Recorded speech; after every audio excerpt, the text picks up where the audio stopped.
Hi guys, welcome to my channel friends. I hope कि आप लोग सब बहुत अच्छे होंगे। आज हम आपके पर्सन की करंट फीलिंग देख रहे हैं। देखते हैं क्या आता है। कार्ड्स मैंने पहले भी शफल किए हुए थे, हम सीधे कार्ड्स निकालेंगे। 2 of cups, 8 of cups, 4 of swords,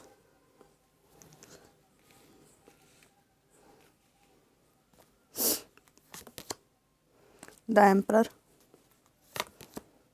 justice, night of swords. Bottom of the deck आए स्ट्रेंथ। इनकी करंट फीलिंग में मुझे यहाँ दिखाई दे रहा है कि इनको लग रहा है कि आप एक बहुत मजबूत इंसान बन चुके हैं, ठीक है, और आप किसी भी तरह की नेगेटिविटी और टॉक्सिसिटी को अब अपने आसपास नहीं फटकने देते हैं। इनकी रातों की नींद उड़ी हुई है। आपको स्ट्रॉन्ग पर्सन के रूप में ये देख रहे हैं, या इनको कहीं से खबर लग रही है कि आप बहुत मजबूती से अपनी ज़िंदगी में आगे बढ़ रहे हैं, और आपको छेड़ना शेर के मुंह में हाथ डालने जैसा होगा। क्योंकि आप शेर के मुंह में हाथ डालें तो कोई दिक्कत नहीं है, लेकिन ये आपके जैसे शेर के मुंह में हाथ डालें तो बहुत दिक्कत में ये पड़ सकते हैं। इनकी आपसे मिलने की इच्छा होती है, या आपसे कुछ कहना चाहते हैं, मिलना चाहते हैं, बातचीत करना चाहते हैं, दिल की बातें आपसे कहना चाहते हैं, पर इन्हें महसूस हो रहा है कि आपने इनसे मुंह मोड़ लिया है। आपको कोई रुचि नहीं है इनसे बातचीत करने में, और ये आपको किसी भी तरह से बहला फुसला नहीं सकते, जैसा कि इन्होंने पास्ट में किया था। पास्ट में ये एक एम्परर की एनर्जी में रहे हैं। इन्होंने जो कह दिया वो पत्थर की लकीर हो जाता था। इस तरह का डोमिनेटिंग नेचर रहा होगा, लेकिन इनको लग रहा है कि इस तरह का बिहेवियर करके इन्होंने आपके साथ इनजस्टिस किया है। इनके जस्टिस में एक प्योरिटी और एक ईमानदारी नहीं थी, जिसकी वजह से आज आप इनको अपने पास फटकने भी नहीं देना चाहते। बिल्कुल नहीं, आप इनको नज़दीक नहीं आने देंगे। और निकालते हैं। इनको आपने लाइफ से कट ऑफ किया है। ये आपसे कितना भी मिलने के सपने देखते हों, लेकिन आप इनको बिल्कुल भी इंटरटेन नहीं करेंगे। इनको रातों को नींद नहीं आती है आपके बारे में सोच सोच के।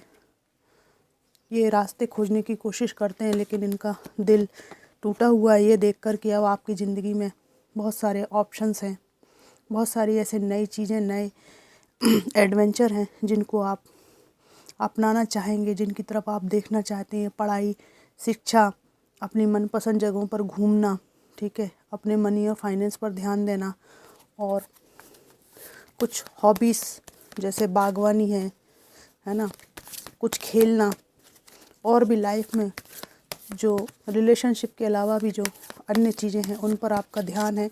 रिलेशनशिप से अब आप पक चुके हैं, ऊब चुके हैं, इनको ऐसा लग रहा है, और इसका कारण ये स्वयं को मानते हैं। ये दो स्थितियों में अपने आप को स्टक महसूस करते हैं। इनको समझ में नहीं आता है कि लाइफ में क्या करें क्या नहीं करें। इस कारण से रातों को ठीक से सो भी नहीं पाते हैं।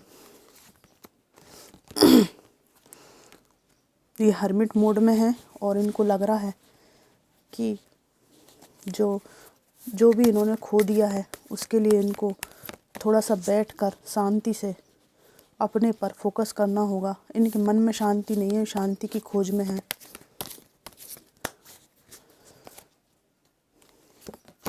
लेकिन ये बैठते भी हैं तो उनका चित्त नहीं लगता है, मन नहीं लगता। वहीं दूसरी ओर आप खुली आंखों से भी क्वीन ऑफ पेंटिकल्स की एनर्जी में हैं। मेहनत करके आप अपने जीवन में जो भी नकारात्मकता है उसको दूर कर रहे हैं। अपने जीवन में अबंडेंस क्रिएट करने की तरफ आपका ध्यान है, और इस काम को आप बखूबी कर रहे हैं। डेथ आया है। इनको लग रहा है कि ये रिश्ता पूरी तरह से ख़त्म हो गया है, और अब इस रिश्ते का कुछ नहीं किया जा सकता।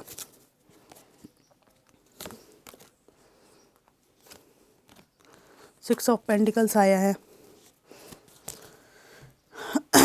ये आपके पास आना चाहते हैं क्योंकि आपके पास फाइनेंशियल बेनिफिट्स इनको पास्ट में मिलते रहे हैं, और इनकी करंट फीलिंग में मुझे यहाँ दिखाई दे रहा है कि ये आपके बारे में ये सोचते हैं कि फाइनेंशियली सपोर्ट करने वाले, इमोशनली सपोर्ट करने वाले, साथ लेकर चलने वाले, बच्चों और बूढ़ों का ध्यान रखने वाले, परिवार को एक करके रहने वाले व्यक्ति को खोकर इन्होंने अच्छा नहीं किया और ये आपके साथ बातचीत करना चाहते हैं, पर इनका हृदय आपकी एनर्जी देखकर टूटा टूटा सा रहता है।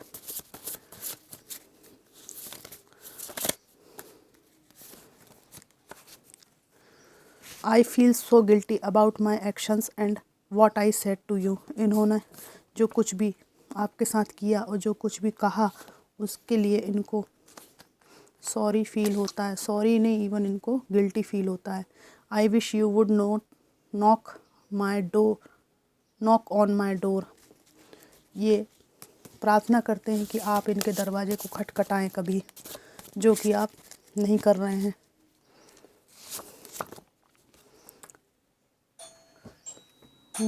मुझे माफ़ कर देना, ये भी कहने के लायक नहीं हूँ मैं।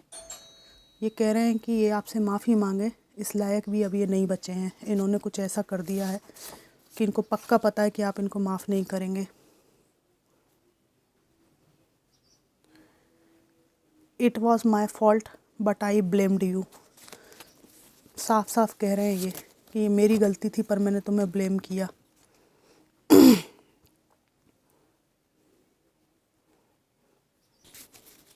यहाँ पर मुझे ना ये मैसेजेस पढ़ के पता नहीं क्यों ऐसा लग रहा है कि ये बहुत ना अंट संट बकते थे। अंट शंट बोलना होता है ना, बिना सोचे समझे, वो बकते थे। तुम्हारे बिना चिरागों में रोशनी न रहेगी, क्या कहें कैसे गुजर रही है ज़िंदगी। जिंदा तो रहेंगे पर ज़िंदगी ना रहेगी।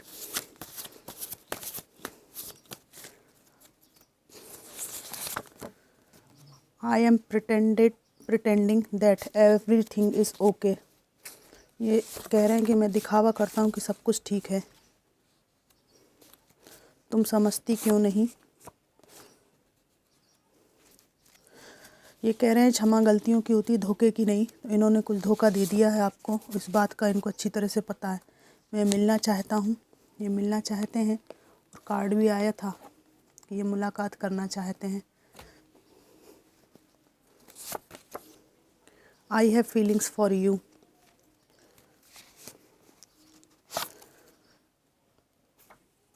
मैं ही कारण हूँ, I am the person.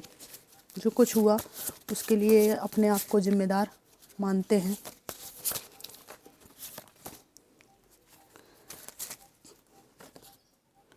I am responsible for stuff. बहुत ज़्यादा अपने आप को जिम्मेदार मानते हैं। कह रहे हैं मैं ही कारण हूँ, मैं तुम्हारे लिए फीलिंग्स रखता हूँ, ठीक है, मेरी गलती थी, बहुत पछतावे वाली एनर्जी है, मैंने तुम्हें धोखा दे दिया, इस तरह का। तभी तो ये कार्ड में आगे आ चुका है कि ये सो नहीं पाते हैं। पश्चाताप इनको सोने नहीं देता है। जो इन्होंने तीर आपको पीछे से आपके ऊपर धोखाधड़ी की है, उसके कारण वही तलवारें इनको अब चुभ रही हैं, वही कर्म इनको खाए जा रहे हैं। You smell good. हो सकता है इनसे आपकी कहीं मुलाकात हुई हो, या आप ऐसा कोई परफ्यूम लगाते हो जो इनको बहुत पसंद हो। ये कह रहे हैं हाँ सेल्फिश हूँ।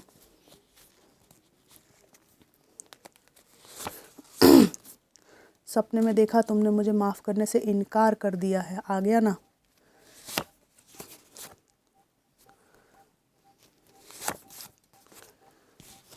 I never ever accepted my mistake. मैंने कभी अपनी गलतियों को स्वीकार नहीं किया। और यहाँ पे भगवान का एक संदेश आया है। इतने मैसेजेसों के बीच में ईश्वर आपको दिलासा दे रहे हैं कि बच्चे, मेरा हाथ तुम्हारे हाथ में है, तुम बस विश्वास करो, सब ठीक होगा। तो फ्रेंड्स, ईश्वर आपके साथ है। आपने वॉक अवे करके कुछ भी गलत नहीं किया, क्योंकि इस व्यक्ति की जो गलतियां हैं वो गलतियों से आगे के पड़ाव पर पहुंच चुकी थी, है ना। ये खुद कह रहे हैं कि मैंने धोखाधड़ी की है। गलती होती है लेकिन धोखे की कोई माफ़ी नहीं होती, चीटिंग की कोई माफ़ी नहीं होती, पापों की माफ़ी नहीं होती, गुनाहों की माफ़ी नहीं होती। इस बात को ये व्यक्ति खुद एक्सेप्ट कर रहा है। मतलब आपने कितना इस इंसान को सहन किया होगा, कितना इस इंसान को बर्दाश्त किया होगा, ये अलग ही समझ में आ रहा है। तो आप जैसे साहसी लोगों को मेरा सलाम है। बहुत साहस से आपने समय को व्यतीत किया है। अब ये साहस इस व्यक्ति के साथ हमको बिल्कुल नहीं दिखाना है। जितना साहस इंसान होने के नाते हम दिखा सकते थे दिखा चुके, ठीक है। इनको भी अच्छी तरह से पता है, अगर इस व्यक्ति के पास आप लौट कर जाते हैं तो ये आपकी कमज़ोरी मानी जाएगी। ये मेरा एक अपना ओपिनियन है, मैं किसी पर अपना ओपिनियन थोपने की कोशिश नहीं करती हूँ।